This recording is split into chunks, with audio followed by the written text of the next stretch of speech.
Hey, true believers. Chris Mack coming at you with the Strong Box, the Big Bad Book of Boon, number 8. And sadly, y'all, this is the last issue of Volume 1. I say Volume 1, why? We'll find out in a moment. Before we dive into this review, I do want to express my gratitude and say thank you so much to H. Thomas Altman, who was the creator of this book. He reached out to me initially and asked if I'd be interested in reviewing his comic book, sent me all 8 issues, and I just want to say thank you so much for taking the time to do this, because I really enjoyed this series, and that's why when I reviewed these, I kind of wanted to stretch them out because it was an interesting story, and I didn't want to wrap it up too quickly. But, as all good things do, here is the final issue, and again, thank you, Mr. Altman. I very much appreciate you reaching out to me. This was very awesome, and I had a heck of a good time. So with that, issue 8 of the Big Bad Book of Boon. Now, we've come to find out that Dixon is a formidable enemy, and as we get into the finale of this volume, it is no different. But before we dive more into that, let's talk about who made the book. This is written and created by H. Thomas Altman, rendered into perceptual deterrence by Sebastian Sala and Minan Giblist. Again, if I pronounce your name wrong, feel free to make fun of me down in the comments, y'all. I do my best.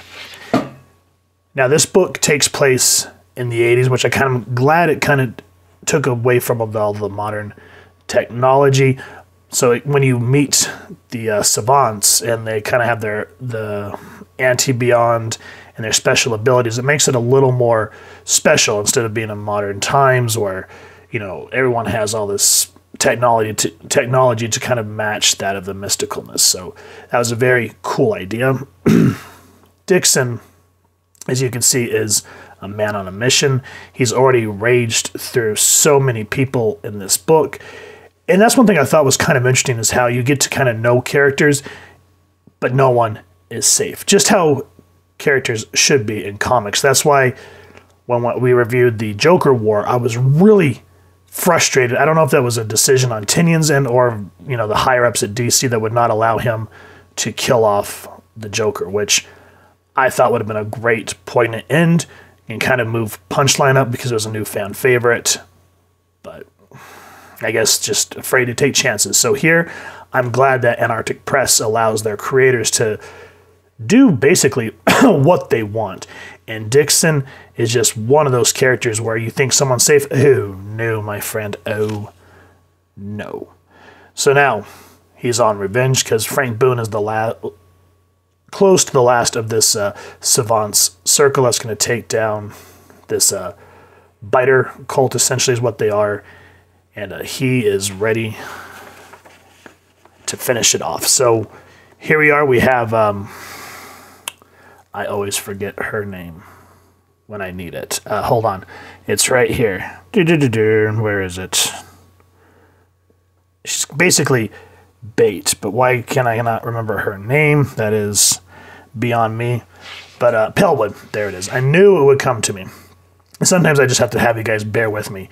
But, you know, she's been the one that's been kind of writing these books that people have been eating up, essentially not knowing that it was a prophecy, and that here, from what I understand, the prophecy comes true. They are using her as bait to lure Dixon.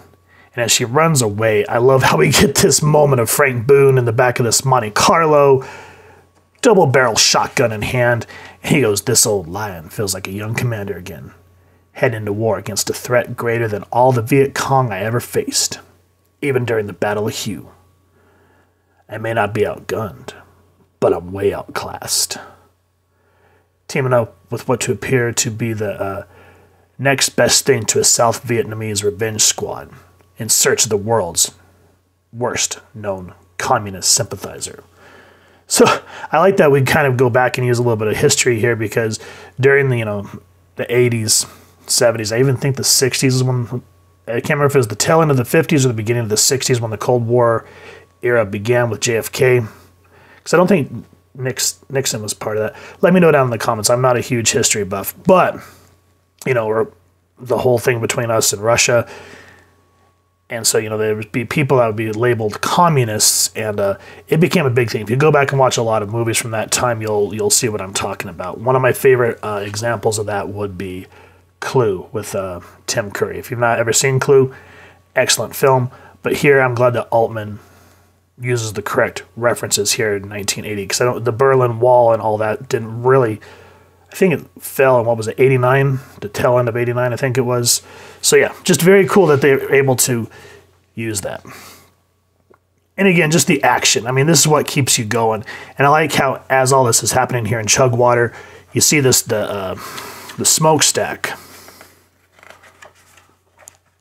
brewing over the city, which kind of adds that dread. So, without using too much dialogue, the artwork here by the art team just really adds that sense of, things are afoot in Chugwater, USA.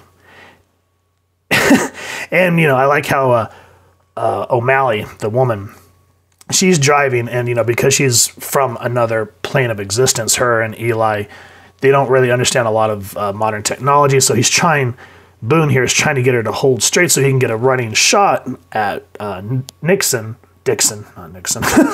But she don't quite get it, so he has to improvise. And then we get some suspense.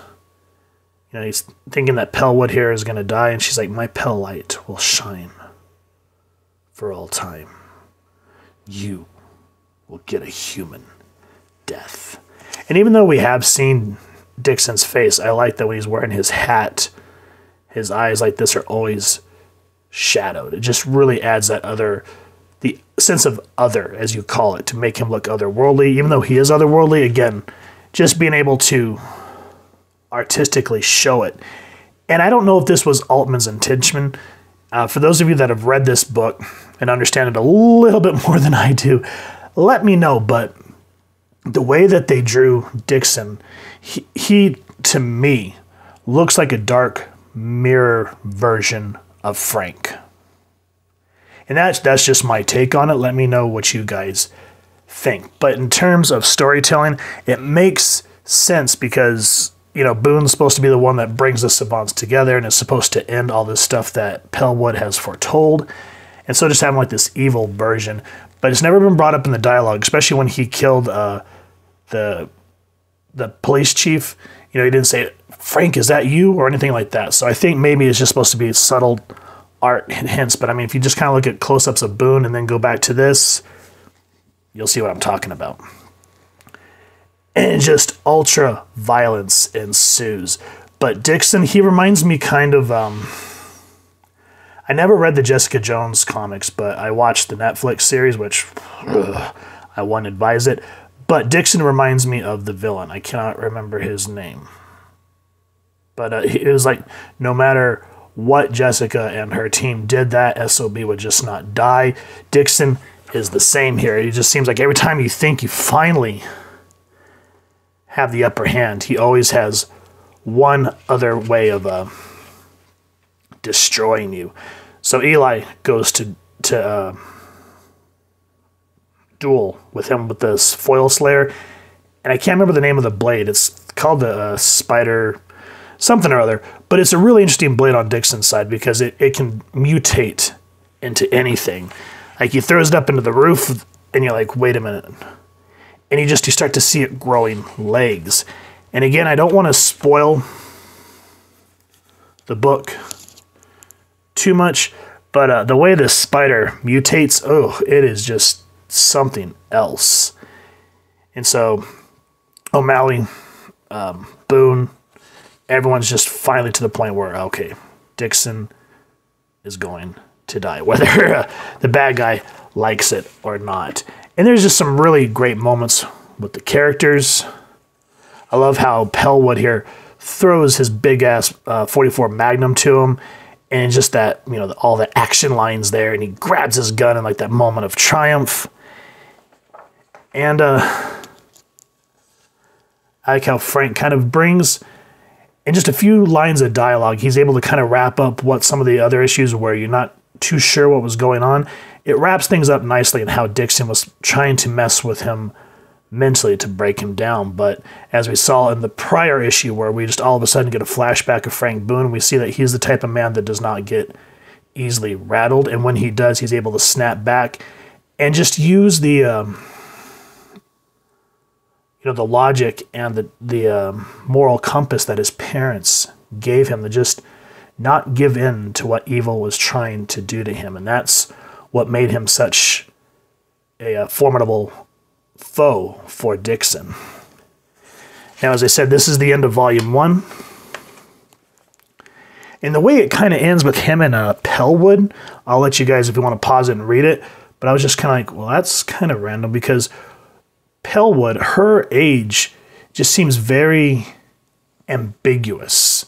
Like, it never really points down when she was born. Like the last issue, when we see the courthouse burning, it kind of talks about her publication dates of all the Savant books that she's written.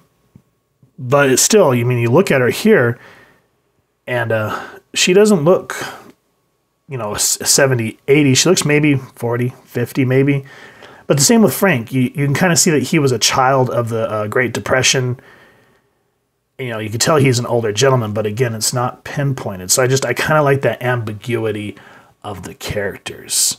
So guys, Strongbox, The Big Bad Book of Boon. It's unlike anything I've ever read before. Like I said in one of the reviews, I can't remember because things start to blur after a while. It reminds me of something you'd read from Grant Morrison, because until you read it in its entirety, sometimes these single issues do not make sense. Or what's that saying, you can't see the forest for the trees? And that's kind of, if you pick it up, you're going to sort of be a little confused. But if you stick with it and you enjoy what you've read, it's all going to make sense in the end. So with that said, if you guys have enjoyed this comic series, please, first and foremost, support your local comic shop and pick up all 8 issues. I'm not 100% sure if it's in collected trade, but also if your shop can't order it, I will make sure to leave the links to where you can buy this on Antarctic Press's website, and I highly recommend it. It's always awesome to be able to support independent creators, and this is definitely one of those books that you want to add to your collection. If you've enjoyed this review, we very much appreciate if you take a moment to hit like, share, and subscribe. Helps the club channel more than you could possibly know. And if you won't mind hitting that fancy little Savant bell next to subscribe, that way as we continue to upload content, you guys will get notified. Come to the channel, and we love talking with you all and hearing your thoughts and feedback down in the comments below, or our social media pages, which I'll make sure to leave the links down in the description. So with all that said, thank you so much for stopping by. Thank you so much, H. Thomas Altman, for letting me review your book. Had an absolutely amazing time doing it, and I hope every single one of you continue to have an absolutely amazing day reading, and happy hunting, true believers.